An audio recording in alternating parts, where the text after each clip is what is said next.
Hello po. Ito na naman po ako at magbabahagi sa inyo ng isa na naman pong video na ito po ay kung saan ay narito kami sa Sentosa at dito ay sinadya naming puntahan ang si Hello Kitty.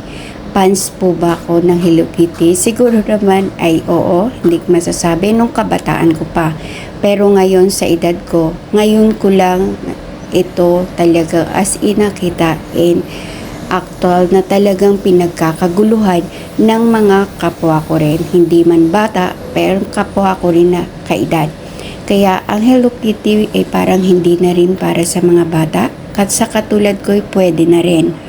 Pwede na rin mag-isip bata. Joke lang po. Pero talagang matutuwa ka naman sa design at pagkakadesign nila at talaga namang mawiwili ka.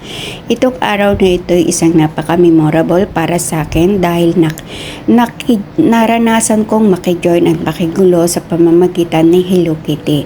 Kaya't maraming salamat at dinala ko dito ni Mylene Romeo. Siya ang nagyaya sa akin dito na puntahan si Hello Kitty. But experience ay napakasaya rin at kahit sobrang init, hindi ko alintana ito dahil sa pag-take ko ng video at mga picture ay napasaya rin naman ako nito. Kaya minsan talagang napakasarap maging bata kahit sa edad mo ngayon, napakasarap feeling na maging bata ka. Kaya huwag mong iisipin yung edad mo, ang isipin mo kung ano yung ikasisiya mo sa buhay ay gawin mo hanggat may oras ka pa. Napakaigsi lang ng buhay. Kaya't lagi nating iisipin kung paano tayo magiging masaya, huwag nating isipin ang problemang pinapasok natin. Sapagkat ang problema ay hindi yan nauubos. Itawa lang natin, ingiti yan. Gawin nating maging memorable ang buhay na meron tayo sapagkat ito lamang ang ating mababaon saan man tayo pumunta pagdating ng araw.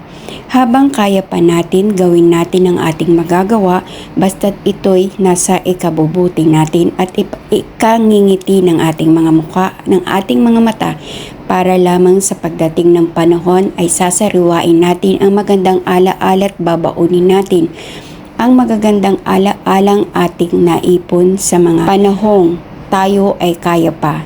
Kaya't sabi nga nila, enjoy ang buhay hanggat may oras pa sapagkat napakaigsi lamang nito at ipinahiram pa lamang ito sa atin. Tama po ba? At maaaring dumating yung araw na hindi na natin kayang gawin ang mga ginagawa natin ngayon. Kaya't hanggat kaya pa natin gawin, ay gawin na natin. Hanggat kaya pa natin ngumiti, ay gawin na natin.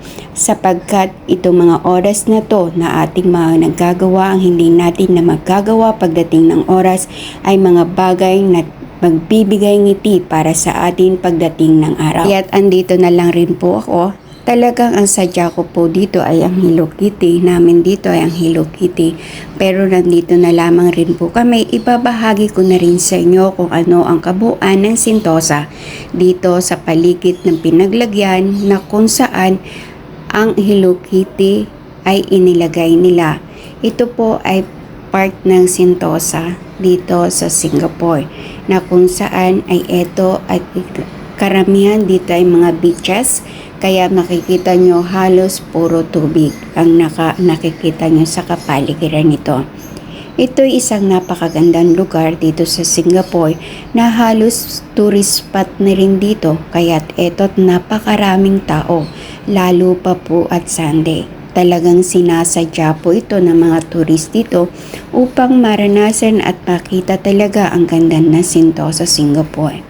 Isang napakagandang lugar na kung gusto mo talagang mag-relax ay dito mo matatagpuan sapagkat napaka-relaxing ang lugar na to dahil sa napapalibutan siya ng tubig na kung saan ang tubig ay nagbibigay ng liwanag at lamig sa ating mga mata. Lalo pat mahilig ka sa mga beaches, dito mo talaga ito matatagpuan. Dito ay napakaganda at napakaaliwalas pero kapag talaga sa katulad nating mga Pilipino magtitiis ka sa init. Pero yung iba talaga na ayaw mangitim ay talagang hindi magtitiis na hindi ito mapuntahan sapagkat sobra po talaga ang init dito. Kasi nga po bye-bye tubig siya kaya ayan.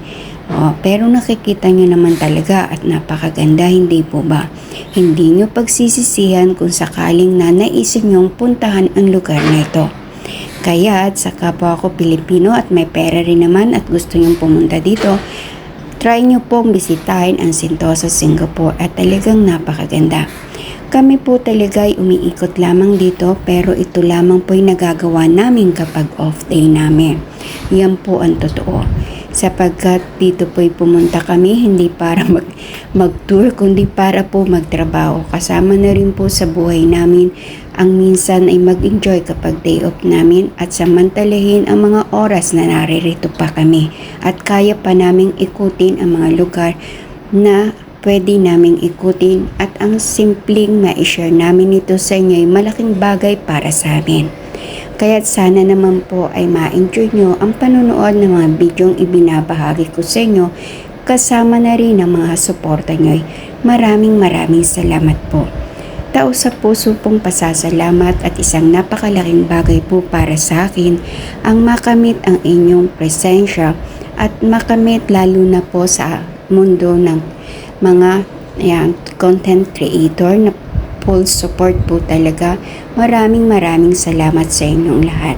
Batid kong kayo rin ang nagbibigay lakas sa akin upang ipagpatuloy ito sapagkat ang oras na nilalaan ko dito ay napakaiksi lamang sapagkat mas priority ko ang aking trabaho dahil pumunta ako dito dahil sa aking trabaho hindi para gumawa ng content pero ito'y ginagawa ko lamang kapag pring oras ko talaga.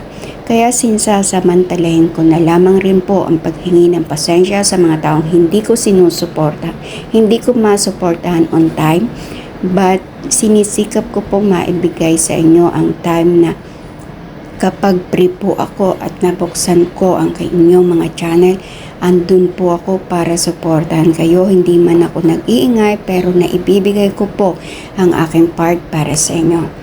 Maraming salamat sa full support na pinagkakaloob at nakakamit ko sa bawat isa sa inyo. Appreciated ko pong lahat yon at maraming salamat sa mga kaibigan ko dito sa mundo ng Whitey World. Maraming salamat sa inyong full support. Kahit na minsan ay hindi ako makasupport pero andyan pa rin kayo para tulungan ang channel ko. Maraming salamat po. Hindi ko po kayo maisa-isa. But pangako ko po na babawi ako kapag may oras ako. God bless everyone at sana po ang bawat isa sa atin ay mag-iingat. Bye-bye and God bless you all. Pero teka, isusum ko sa inyo para sa inyo si Hello Kitty. Ayan, at diba napaka-cute niya. Nakasumpo yan kasi napakataas niya, hindi talaga kayang abutin. At hindi po siya talagang talagang napakalaki niya. Kaya ayan, sinum ko na lang po para sa inyo. Salamat po ulit sa panonood. Ingat po tayong lahat.